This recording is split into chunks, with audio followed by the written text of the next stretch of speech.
mu kintu abanyabugesera dukizeho cyane muri byinshi harimo n'amajwi agororotse, sibyo? Ndagira ngo rero turusheho aho ngaho n'abanyamujyi hano badufashe n'amadarapo yacu. Paul Kagame hoye!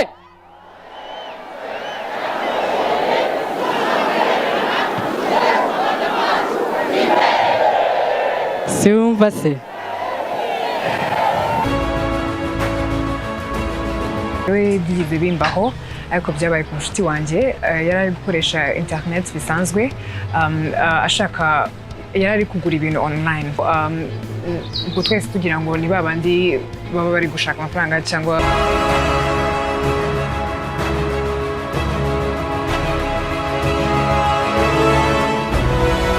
ku isi hari ibyamamare byinshi cyane kandi bikomeye. Ibi byamamare byubatse amateka menshi yatumye ibihugu byabo bitera imbere ndetse n'imigabane yabo igatera imbere.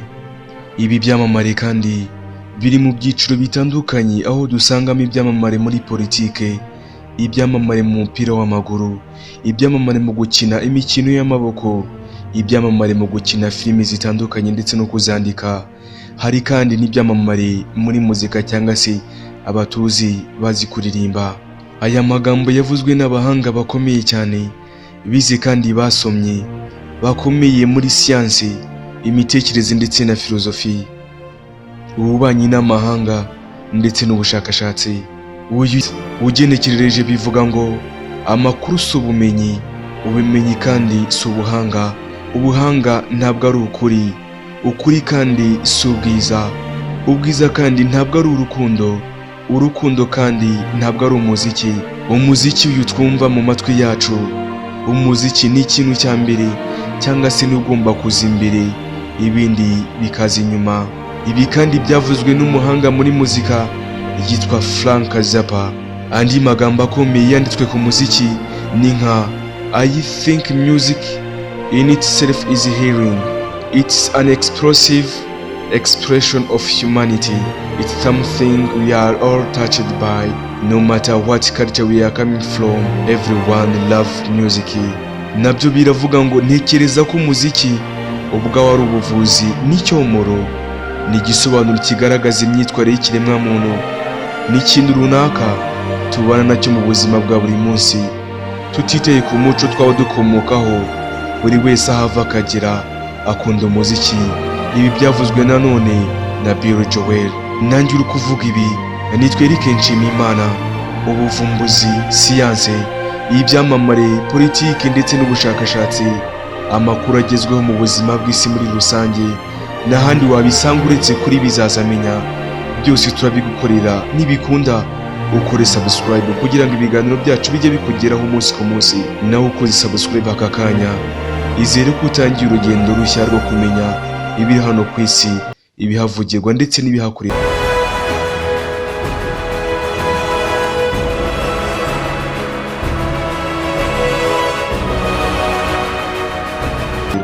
Mu Rwanda, urw'imisozi igihumbi, isi yose iruteze amatwi ndetse kandi ruhanze amaso kuri gahunda ikomeye y'amatora ya Repubulika y'u Rwanda ndetse kandi n'amatora y'abagomba kujya mu nteko ishinga amategeko.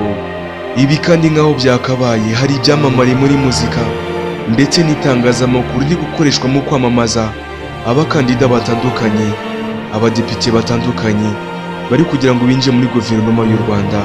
Abazwi cyane barimo kugenda bamenyekana cyangwa se bigaragaza harimo nka Butera Knowless, muzi ikora muzika muri Kina Music kwa producer Clement. Uyu kandi n'umufasha w'uyu munyamuzika ukomeye wubatse amateka akomeye mu muziki nyarwanda, wakomeje gutanga ubuhamya ndetse n'urugero ku bandi bakobwa bashaka kwinjira mu ruganda rukora indirimbo cyangwa se mu ruganda rwa muzika nyarwanda. Harimo kandi na Bruce Melody uzi mu indirimbo nka Ogera. Harimo kandi umuhanzikazi Bwiza Emerance nawe uzwi ku ndirimbo nka Ready. Harimo uyu muzi cyane Igisupusupu, Dani Nanone, Ariye Ways, Juno Kizigenza, Chris Easy n'abandi benshi batandukanye. Aya matora kandi azakorwa mu mwaka w'2024 ateganyijwe hagati y'itariki ya 14 ku banyarwanda baba cyangwa se bakorera hanze y'u Rwanda no kuwa 15 ukwezi kwa karindwi ku banyarwanda bakora cyangwa se batuye imbere mu gihugu. Abo bose kandi barimo kwitegura guhitamo umukandida umwe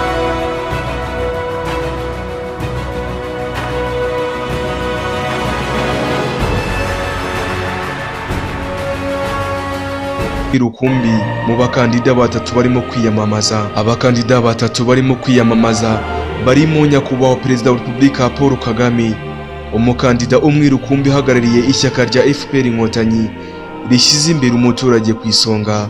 Harimo kandi umukandida wa Democratic Green Party of Rwanda Honorable Dr Frank Habineza, n'umukandida umwe rukumbi wigenga Mpayimana Philippe. Aya matora kandi azaba yiganjemo ibyamamare byinshi bitandukanye. Urabyibuka neza tugitangira nakubwiye ko ku isi yacu dutuye harimo ubwoko bwinshi bw'ibyamamare bitandukanye. Bimwe na bimwe n'ubwa mbere bizaba bigiye gufata ku ikaramu ngo bitere ikimenyetso cya V ku mukandida, cyangwa se bagasigwa wino ngo batere igikumwe ku mukandida runaka hamwe n'umudepite bifuza ko yabahagararira mu nteko ishinga amategeko y'u Rwanda. Abo bahanzi baba bagiye gutora bwa mbere muri uyu mwaka wa 2024 nk'uko ikinyamakuru cyandika kandi kikanavuga bwiza.com.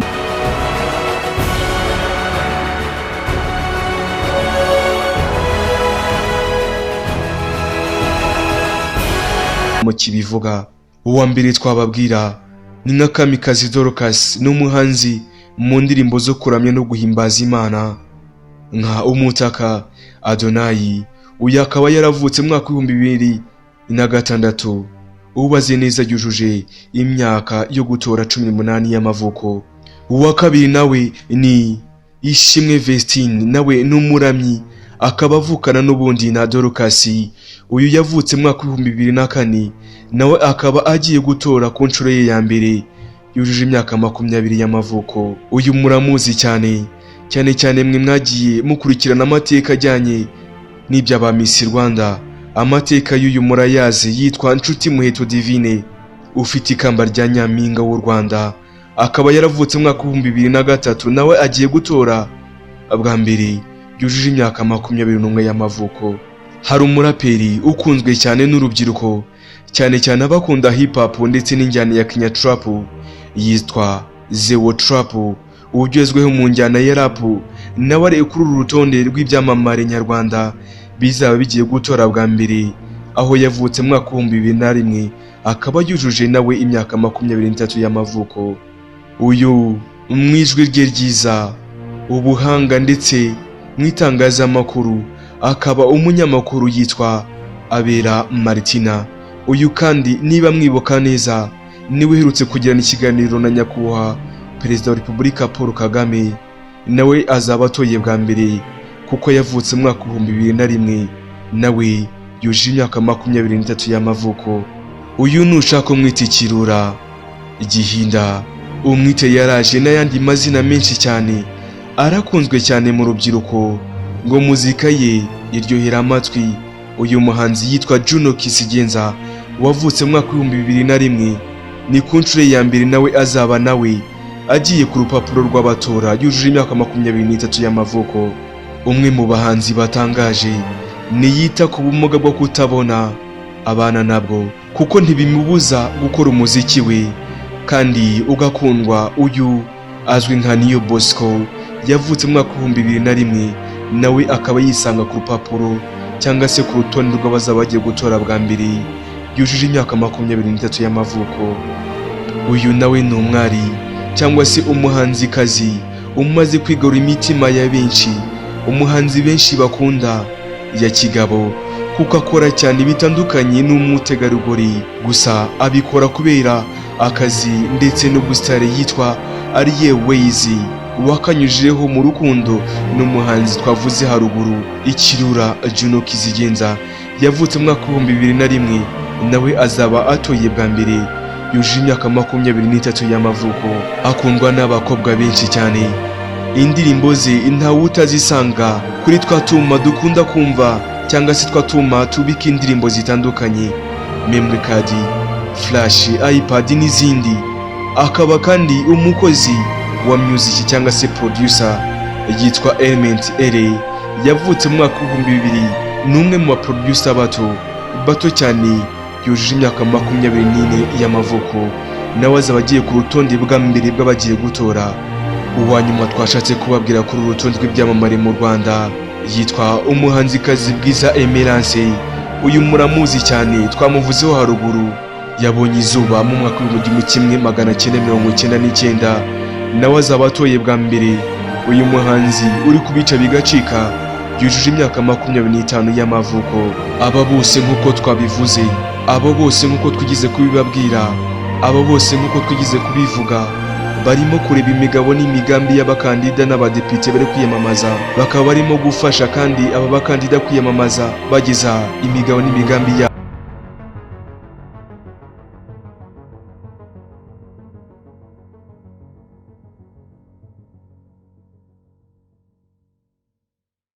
Ku banyarwanda, mu isi yose ihanze ibitekerezo by'abanyarwanda, ibitekerezo ndetse n'ibyifuzo by'abagiye gutora bwa mbere nabyo birimo kugenda byiyongera umunsi ku munsi, aho nka komisiyo y'igihugu y'amatora NEC igaragaza ko ababarirwa muri 2,300,000 bo mu kigero cy'urubyiruko biteguye kandi bateganyijwe kuba bazitabira amatora y'uyu mwaka wo gutora umukuru w'igihugu ndetse n'abadepite bazabahagarara mu nteko ishinga amategeko mu kwezi kwa Nyakanga mwaka wa 2024. Bamwe mu bazatora bwa mbere ni ukuvuga bafite imyaka 18 y'amavuko kuzamura, bavuga ko basaba umukuru w'igihugu uzatorwa gufasha ndetse urubyiruko kwihangira imirimo, gufasha urubyiruko koroherezwa kubona inguzanyo hamwe no guteza imbere uburezi kuri bose. Bamwe kandi abenshi mu rubyiruko rukiri mu mashuri basaba ko uwazatorwa yakongera imbaraga mu kurinda urubyiruko ibiyobyabwenge, gukomeza kurwanya inda zitateganyijwe ndetse n'ibindi bibakorerwa. Ngayo nguko rero ibyo byamamare aho biri hose, reka tubyifurize ishya n'ihirwe kandi bakomeze biteza imbere, bateze imbere urwa Gasabo ndetse n'abanyarwanda. Naho njye nitwe Eric Nshimiyimana. Komeza ukunde bizazamenya, nibikunda ukomeze kuri subscribe, usharing ndetse ibiganiro byacu bikomeze kugera kure, nta yindi nteguza.